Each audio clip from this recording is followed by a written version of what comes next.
datang semuanya.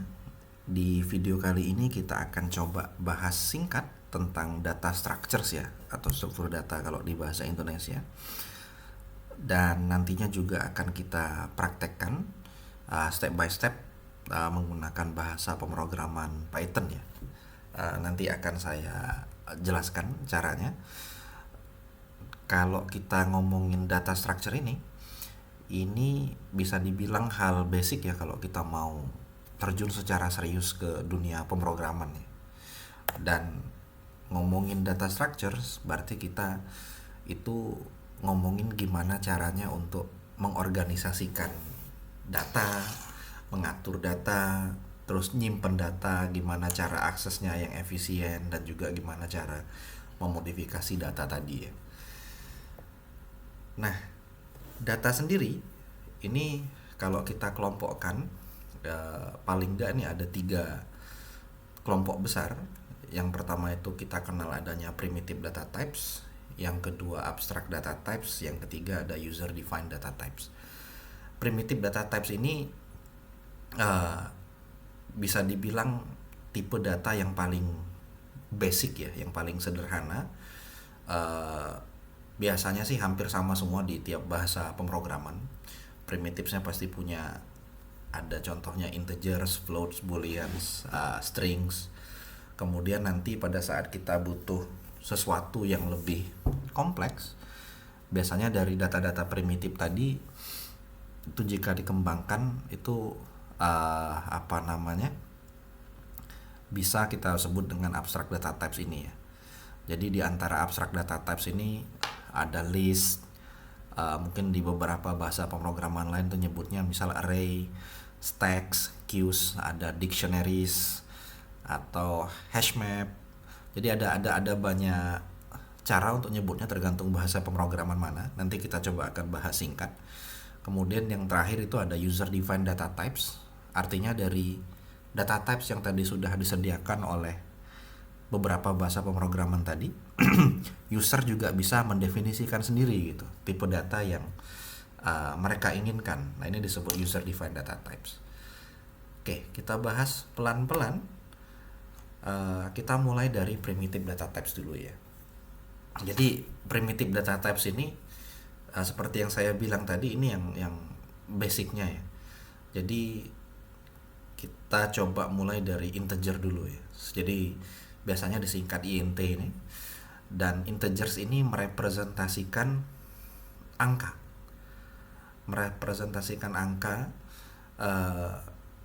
Ini yang tanpa ini ya, tanpa koma ya, desimal. Kalau desimal kita punya yang namanya float. Kalau di Java mungkin selain float itu ada double juga. Jadi biasanya perbedaannya sih di presisinya ya. Jadi ada float, ada double. Nah, angka-angka ini kalau kita contohkan mungkin saya contohkan pakai yang JavaScript dulu kali ya. Ini coba saya clear dulu. Jadi misal var umur. Jadi biasanya langsung ditulis langsung ditulis angkanya gitu. Jadi nggak harus pakai tanda petik. Nah, angka ini bisa langsung ditulis seperti ini. Kemudian misal lagi pi sama dengan 3,14 seperti itu. Dan angka ini biasanya bisa dilakukan operasi aritmetik ya di dalamnya ya. Jadi ini misal dikali 12, misal ini langsung ada berubah ya di sini. Oke. Nextnya ada boolean. Nah, boolean ini itu merepresentasikan nilai benar dan salah, true or false. Kadang di beberapa bahasa pemrograman cukup dengan nulis 1 dan 0 itu juga dikenali gitu. Jadi true or false, 1 dan 0. Kalau di JavaScript malah ada yang namanya truthy and falsy values. Cuma saya nggak akan bahas terlalu detail di situ. Dan biasanya booleans ini dipakai uh, tandem dengan logical operations. Jadi nanti ada and, ada or, sama ada not. Dan biasanya juga dipakai untuk ngontrol flow di pemrograman ya, berdasarkan kondisinya ya. Jadi misal kalau kita ngomong uh, untuk ngecek apakah orang sudah login atau belum, misalnya is login sama dengan di sini saya buat false. Dan jika is login bernilai benar, kalau di JavaScript kayak gini aja udah cukup, tapi beberapa bahasa pemrograman lain ini butuh ditulis gitu. Misal saya console log, Anda berhasil login. Karena saya sentuhkan dia false, maka ini nggak menghasilkan apapun. Tapi kalau ini saya ganti false, Anda belum login.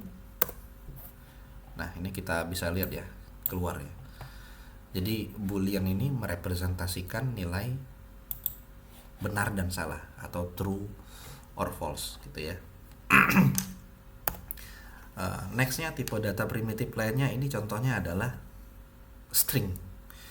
Jadi string ini merepresentasikan sequences of characters ya. Jadi karakter ini bukan hanya teks biasa, tapi dia juga bisa berupa angka gitu atau simbol. Terus bedanya apa dengan integer tadi?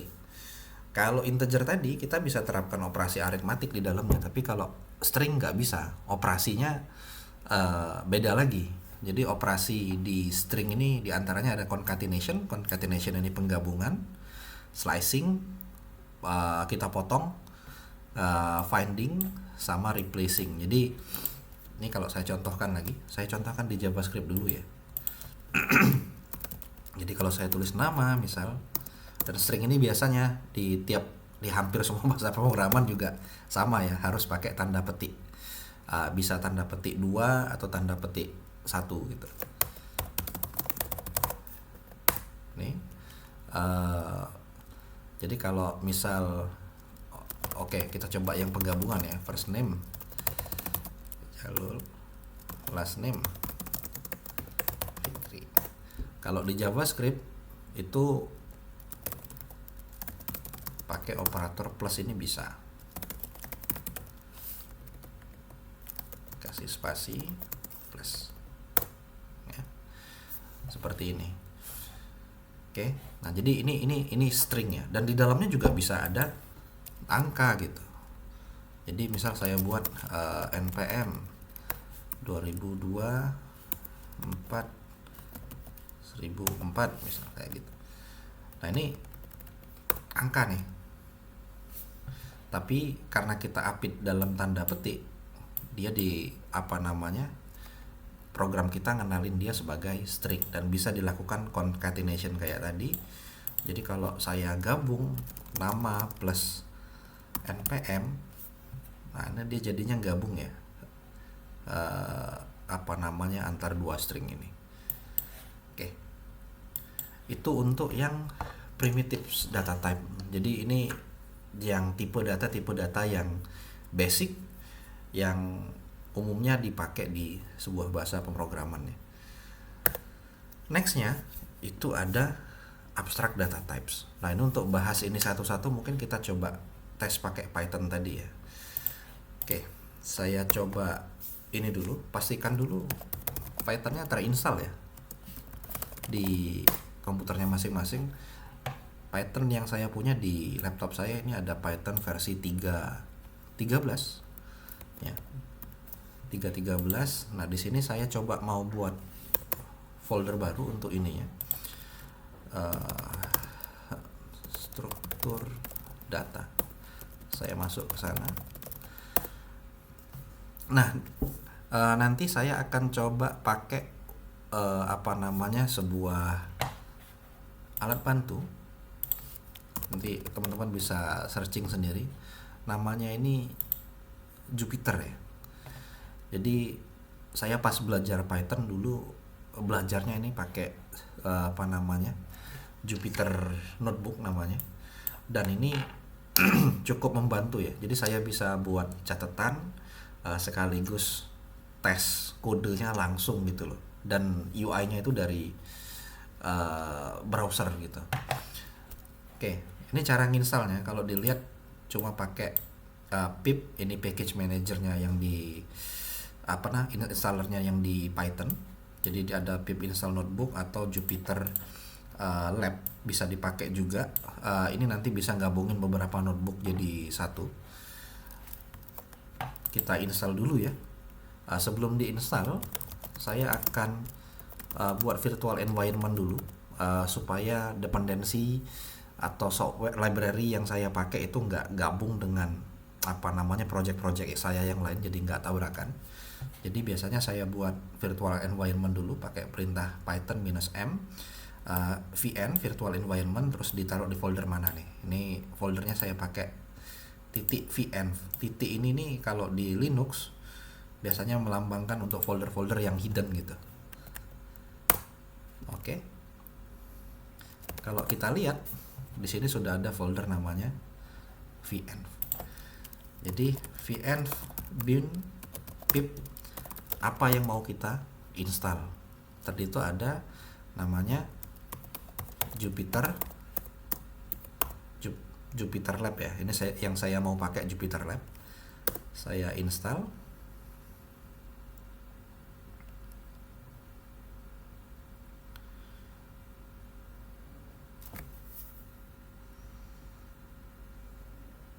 Oke, sudah bisa. Nah, cara pakainya ini lumayan simple.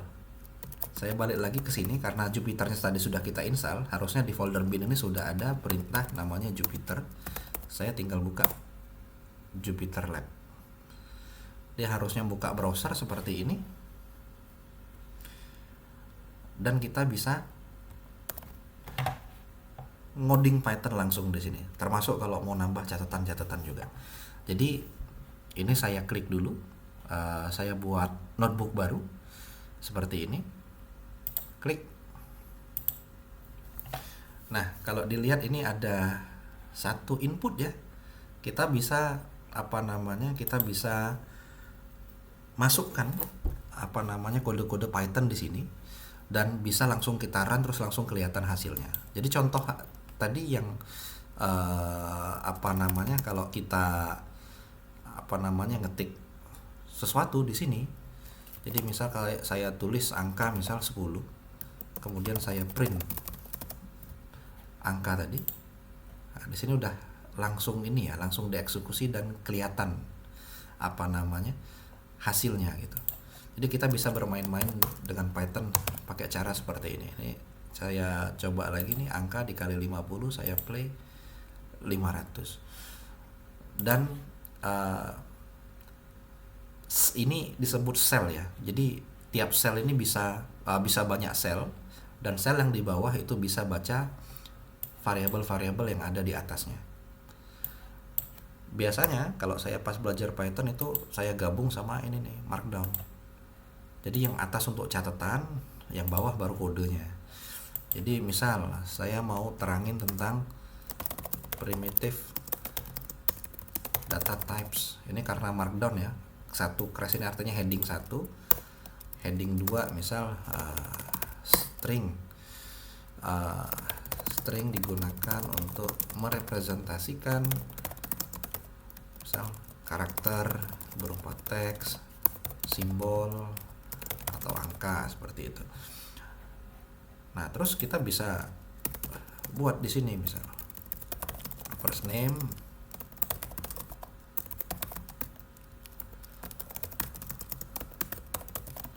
kemudian kalau mau output ke konsolnya pakai print first name misal. Nah, ini ya udah keluar ya. Jadi ini cukup membantu untuk kita latihan di Python. Tadi yang primitif udah kita coba kan. Kita langsung aja yang ini ya, yang abstract data type ya. Nah, yang abstract data type yang pertama kita akan coba itu kita coba yang array dulu ya. Jadi kita bahas array.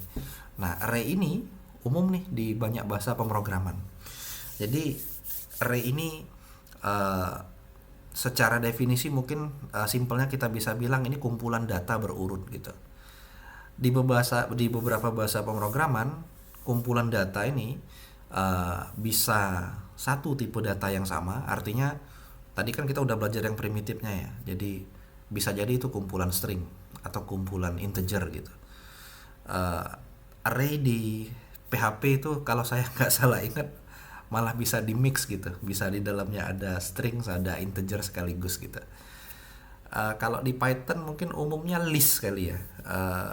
Array secara native kayaknya belum ini ya di Python ya. Biasanya kalau di Python tuh untuk programmer biasanya pakai library tambahan namanya NumPy untuk merepresentasikan array ya. Nah, array ini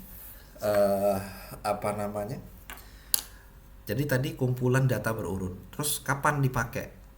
Contohnya, misal kita punya data temperatur nih untuk 7 hari ke depan gitu. Data temperatur untuk 7 hari ke depan itu kita akan simpen nih. Nah, nyimpennya itu gimana gitu? Yang nantinya bisa kita akses ini ya, kita akses satu persatu ya. Saya mau ngakses temperatur hari pertama berapa, temperatur hari kedua berapa, dan seterusnya gitu. Kita coba gambarkan dulu ya. Jadi misal saya punya ini saya punya kotak seperti ini. Misal temperatur ini hari pertama misal 23 derajat gitu. Kemudian hari kedua itu 24, gak jauh beda. Hari ketiga misal 22, hari keempat dan seterusnya. Ini tiba-tiba misal hujan, jadinya turun nih, dingin nih 19. Nah, jadi array ini ada yang namanya itu indeks ya. Jadi dan indeks ini zero base, artinya dia dimulai dari angka 0. Oke. Jadi dimulai dari angka 0, ini indeks pertama, indeks kedua, kemudian indeks ketiga,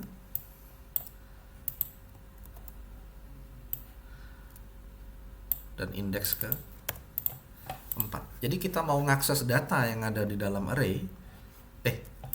Ini satu. Sorry. Oke. Jadi walaupun panjang datanya ada 4 karena tadi zero base dimulai dari angka 0. Jadi elemen pertama itu bukan 1 tapi 0 gitu. Jadi 0, 1, 2, 3 dan seterusnya.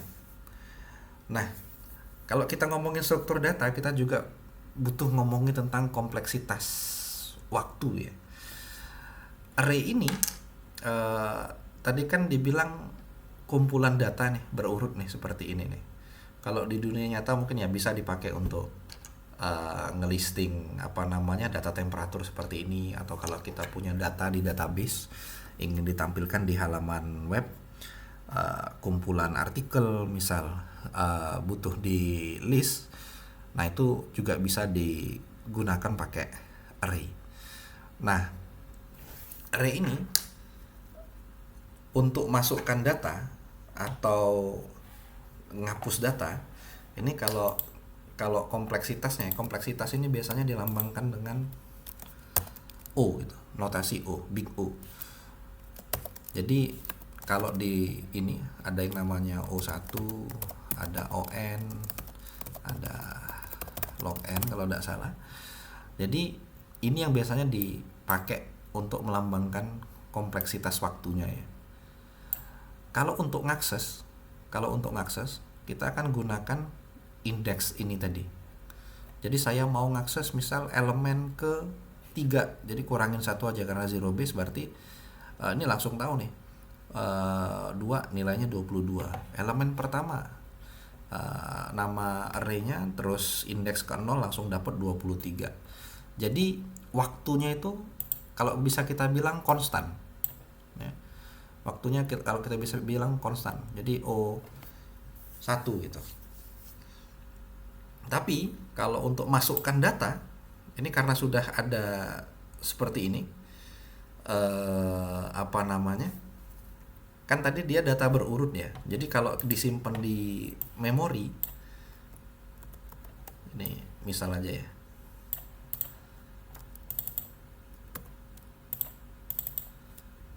ini kos, oke. Jadi misal nih, ini array itu aslinya seperti ini. Kemudian kalau kita mau menambah data, ini anggap aja kotak memorinya ya. Jadi mau nambah lagi ke indeks keempat, kita tinggal, kalau ini lagi kosong berarti kita bisa tinggal masukkan kan langsung 20, terus mau ditambah lagi. Jadi ini bisa gitu. Tapi gimana kalau ternyata di sini ada data lain misal di memori itu ternyata. Jadi di memori address ini sudah ada data lain, karena dia data berurut, jadi dia nggak bisa ini ya, maksudnya nggak bisa ngelompat tempat seperti ini gitu. Jadi otomatis dia harus nyari data yang, dia harus nyari alokasi memori yang lain gitu, cari yang kosong. Jadi dia nggak bisa masuk ke sini. Nah, ini anggap aja masih kosong, ini kosong, kosong. Saya mau tambah misal 20, tapi karena di sini sudah ada data lain, saya nggak bisa masukkan di sini. Maka dia akan pindahkan semuanya dari yang ini tadi ke tempat memori lain yang masih kosong gitu. Jadi biasanya operasi untuk masukkan data itu kompleksitasnya n, karena sejumlah bisa dibilang banyaknya data yang lagi dimiliki array tadi gitu. Nah kalau di Python gimana ininya? Nah kalau di Python itu biasanya pakai kita nyebutnya ini ya, list ya. Mana tadi project Jupiternya? Oh nih, ini yang kedua. Misal temperatur sama dengan pertama 19, 23, 15, 20 misal. Dan biasanya di bahasa pemrograman lain juga array ini dilambangkan dengan kurung peta seperti ini ya. Jadi kalau saya print temperatur, nah ini kelihatan ya. Setelah saya print, saya tambah nih temperatur pen berapa misal 23 lagi, 21 misal. Kemudian saya print lagi. Nah seperti ini ya. Oke, itu untuk array gitu. Nah selain array, kita juga punya yang namanya ini berhubung kita udah bahas yang data yang berurut ya, mungkin selanjutnya kita coba bahas yang linked list. Oke. Ya, linked list ini ya pada dasarnya bisa dibilang array, tapi apa namanya, dia ini selain juga menyimpan data secara berurutan, tapi dia ini ciri khasnya linked list ini dia punya pointer yang menunjuk ke apa namanya, ke elemen lain ya, elemen selanjutnya pada list. Jadi kalau kita simulasikan mungkin di gambar,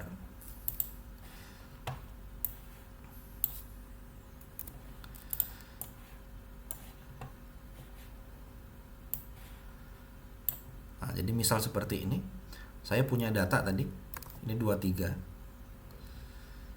Kemudian dia ngeling nih, jadi ada semacam pointernya, garis ini anggap ini pointernya ya.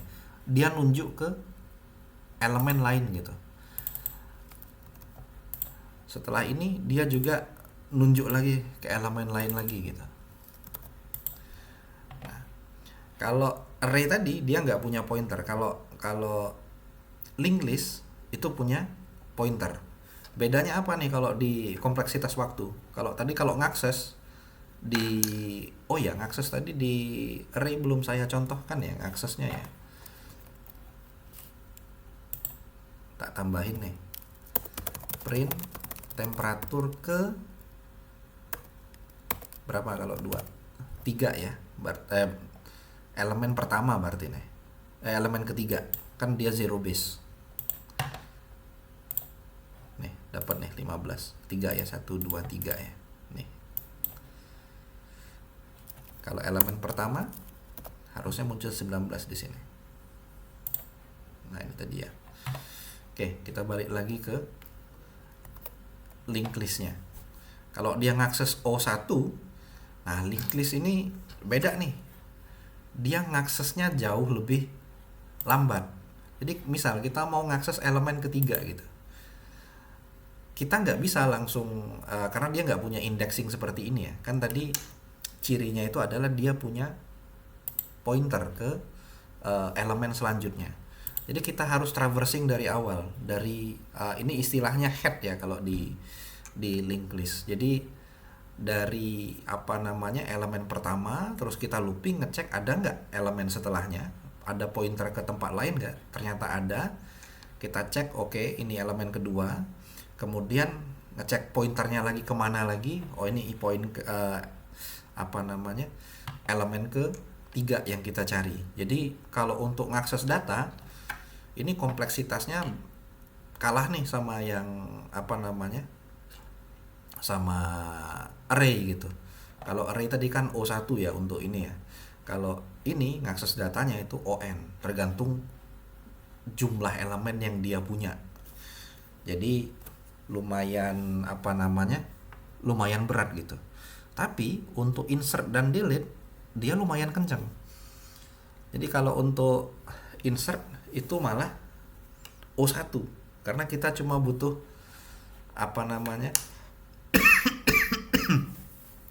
ngubah pointernya gitu. Misal prepend gitu ya, atau nambah ganti headnya gitu. Kita coba simulasi langsung mungkin ya di ininya. Saya kopikan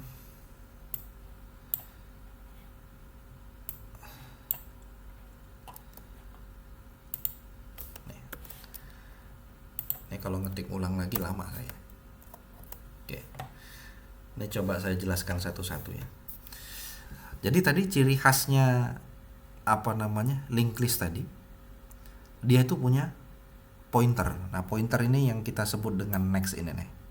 Ya. Jadi satu bagian ini kita bilang node, ini node, ini pointernya tadi, nextnya kemana. Jadi saya buat objek baru nih, node ini, self data, nanti kita masukkan datanya berapa, kemudian nextnya, by default node itu tuh nextnya itu nggak ada ya by default ya. Kemudian saya buat sebuah kelas baru untuk linked list yang waktu di init itu nyimpen referensi untuk headnya, elemen pertamanya itu saat ini adalah none, kosong, nggak ada elemen. Nah, terus kita bisa nambah nih, append tadi nih, append new node baru. Kita pakai yang ini tadi, node, kita masukkan datanya, kemudian nextnya kan masih kosong kan, karena ini data pertama nih ya. Jadi kalau nggak ada headnya, kalau headnya masih none, maka headnya itu diisi dengan node baru yang kita inisiasi tadi. Kemudian karena ini append, jadi misal saat ini nih kosong nih, kita mau tambah data baru, ini kita singkirin dulu. Kita mau nambah data baru, jadi kalau ini yang pertama, jadi ini sebagai head, kemudian nextnya nggak ada, kosong. Tapi kalau ternyata kita mau nambah, elemennya ternyata banyak, kita harus looping satu-satu nih, traversing nih. Jadi mulai dari sini, oh ternyata ada nextnya, ke sini ada nextnya, ke sini ada next nggak? Ternyata nggak ada. Barulah kita tambah ke sini untuk untuk nextnya. Dan di kode makanya di sini ada looping lagi nih. Ini kita simpan last self head. Jadi selama last.next artinya nextnya masih ada, selama nextnya masih ada, kita akan terus looping nih. Jadi kita simpan variabel last itu adalah last.next. Oke. Kemudian kalau sudah kita looping terus menerus, yang terakhir otomatis nextnya kosong kan. Otomatis nextnya kosong, maka looping akan berhenti. Maka elemen terakhir yang tadinya nextnya itu none, kosong, itu kita akan isi dengan node baru yang kita buat di awal tadi. Jadi append itu seperti itu ya. Ini kalau kita lihat di inisiasi linked listnya, kemudian di append nambah nilai 1, 2, kemudian 3. Ini kalau saya play kelihatan ya, 1, 2, 3 none gitu. Kalau saya tambah lagi di sini link list.append 4.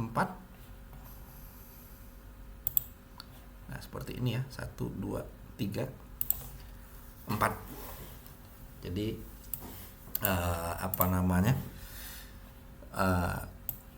untuk link list seperti ini ya.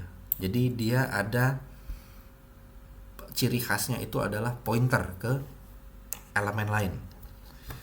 Ada satu lagi double link list. Jadi arahnya bisa bolak-balik. Cuma kita nggak akan bahas secara detail ke situ ya untuk ini ya. Oke, selain link list, kira-kira ada ada apa lagi nih? Kalau di di Python ini cukup lumayan ada beberapa ya yang tipe data abstrak ini ya. Ada lagi yang namanya dictionary. Kalau nggak salah di tempat lain disebutnya ini ya, hash ya. Jadi contoh misal my dictionary, sama dengan biasanya itu dilambangkan dengan kurung kurawal kalau di Python. Oke. Dan ini dictionary ini atau hash map ini dia punya yang namanya key dan value. Jadi misal key-nya, saya ini biar lebih mudah dipahami, ini saya ganti mahasiswa ini misal. Key-nya adalah nama. Oke. Namanya siapa? Misal Fikri. Kemudian dipisahkan dengan koma untuk key value berikutnya adalah misal npm. npm-nya berapa misal. Ini saya isi string ya 2024.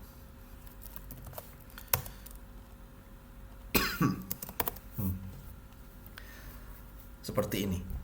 Dan cara ngaksesnya itu mirip dengan kita ngakses array tadi. Jadi misal saya print mahasiswa nama. Kelihatan ya.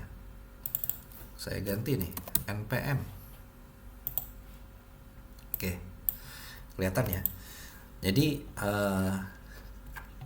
ini dictionary ya, tapi di bahasa pemrograman lain mungkin namanya beda-beda nih. Di PHP ini ada objek namanya. Kalau yang biasa pakai JavaScript, ini juga JavaScript object. Kalau lihat bentuk kayak gini, mungkin yang familiar sama JavaScript biasa familiar dengan format yang namanya JSON. Jadi JavaScript Object Notation. Nah, ini juga bentuknya sama seperti ini. Tapi kalau yang di JavaScript ini aksesnya boleh pakai kurung petak seperti ini atau pakai titik, tergantung bahasa pemrogramannya. Intinya kalau kita udah familiar tentang struktur data ini, kita pindah-pindah bahasa pemrograman itu harusnya sih simple ya, karena cuma ganti-ganti sintaks lah. Yang itu juga bisa di googling kira-kira sintaksnya seperti apa gitu. Ini umum kita temukan misal kalau kita misal ngambil data di database misal. Kita kan merepresentasikan dia sebagai satu objek, misal objek buku punya apa aja, bukan buku punya judul buku, ada apa namanya ISBN-nya, tanggal terbit, autornya siapa gitu. Atau kita ngomongin objek autor punya nama, punya apa namanya misal nomor kontak, alamat, segala macam. Jadi biasanya ini merepresentasikan objek ya. Dan ini objek ini bisa digabung lagi nih dengan yang lain nih, array of objects atau array of apa gitu. Jadi bisa digabung dengan tipe data yang lain juga. Kemudian selain ini ada lagi nggak nih yang di Python? Ada banyak, cuma kita akan bahas beberapa aja ya, kalau nggak videonya jadi terlalu panjang gitu. Ada yang namanya stack dan queue. Nah, stack ini apa namanya?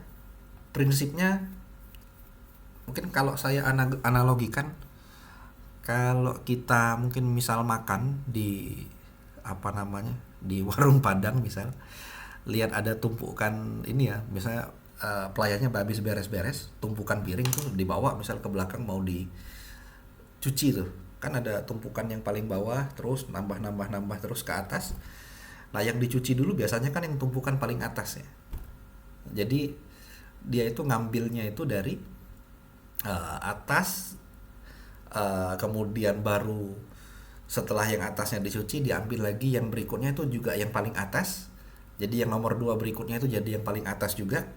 Jadi itu kita ngambilnya selalu dari yang paling atas. Dan ini format seperti ini itu dikenal dengan namanya LIFO, last in first out. Artinya yang apa namanya, yang terakhir masuk itu yang didulukan.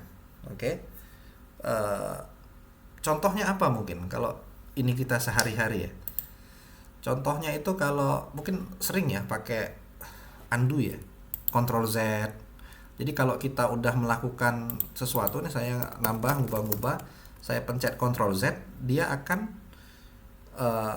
ngapus yang terakhir kan, dia akan ngapus yang terakhir. Terus yang sebelumnya lagi.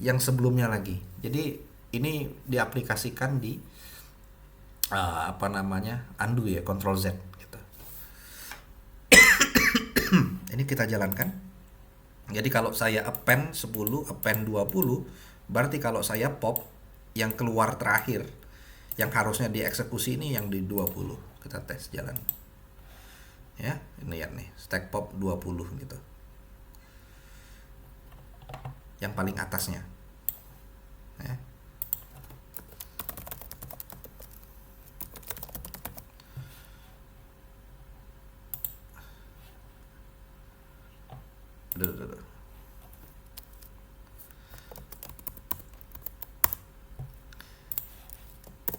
Oke. Nah, nextnya selain stack ini, tadi kan ini LIFO ya, last in first out. Ada kebalikannya, itu yaitu queue. Nah, queue itu, queue itu apa namanya? Kebalikan dari stack yang tadinya LIFO itu jadi FIFO. FIFO itu first in first out, artinya yang duluan masuk itu yang duluan diproses gitu. Kalau kita pernah ngantri ke apa namanya, ke misal mau beli tiket bioskop, otomatis yang ngantri paling dulu yang dilayani kan. Setelah yang itu selesai dilayani baru berikutnya. Jadi sistem antrian seperti ini nih. Contoh penggunaan kalau dunia nyata seperti apa? Kalau nonton YouTube ada playlist ini ya, misalnya ada playlist video, yang urutan awal itu yang di play duluan, baru nextnya dan seterusnya. Jadi itu contoh ini ya, contoh penerapan di dunia nyatanya ya. Jadi kalau stack tadi untuk yang apa namanya undo tadi, undo functionality. Kalau queue tadi ya itu sesuai namanya, queue, antrian gitu. Nah, eh, kayaknya udah terlalu panjang. Terakhir kita bahas yang apa namanya, eh, user defined data types tadi. Artinya kita sendiri itu bisa eh, menentukan tipe data kita sendiri gitu, yang ditentukan oleh user. Ini kalau di Python biasanya kita bikin objek baru ya.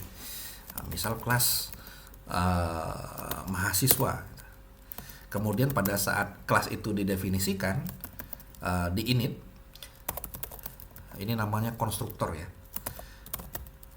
Saya akan terima mahasiswa ini punya nama, punya apa lagi ya, umur, sama NPM-nya ya, nomor pokok mahasiswanya ya.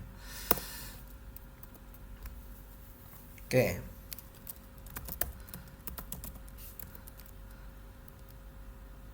Ini bahasa Indonesia bahasa Inggris digabung biar ini nama sama dengan nama tadi, kemudian self umur sama dengan umur, self dot npm sama dengan npm-nya kita. Jadi misal saya buat sebuah metode namanya display info. Kemudian saya print. Oke. Ini printf, kita pakai mahasiswa namanya aja ya langsungnya. Jadi self dot nama berumur, self dot umur memiliki npm self dot npm. Oke, kita tes ya.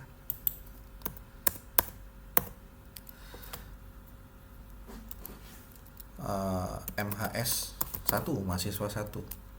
Biasanya untuk apa namanya, istilahnya instansiate, menginstansiate objeknya, kita buat beneran jadi ada.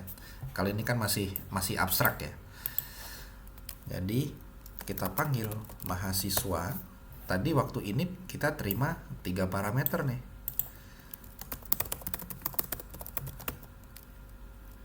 Umur 17,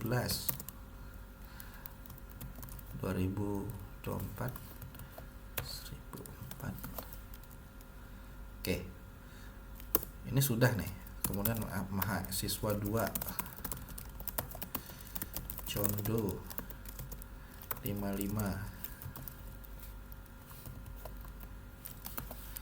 Oke. Kemudian saya print, atau nggak usah di print ya, karena display info di dalamnya sudah ini ya, sudah ada printnya gitu. Jadi kita bisa mengakses metode yang ada di dalam kelas ini itu pakai notasi titik, display info. Kalau kita jalankan, ada yang salah, sintaks error, iya, kurang titik 2. Ini kelihatan ya di samping kurungnya npm. Mana lagi? Oh iya, titik 2 lagi, kelupaan. Oke, Rizal Fikri berumur 17, memiliki npm sekian. Ini kalau saya tambah lagi MHS2 display info, saya play lagi.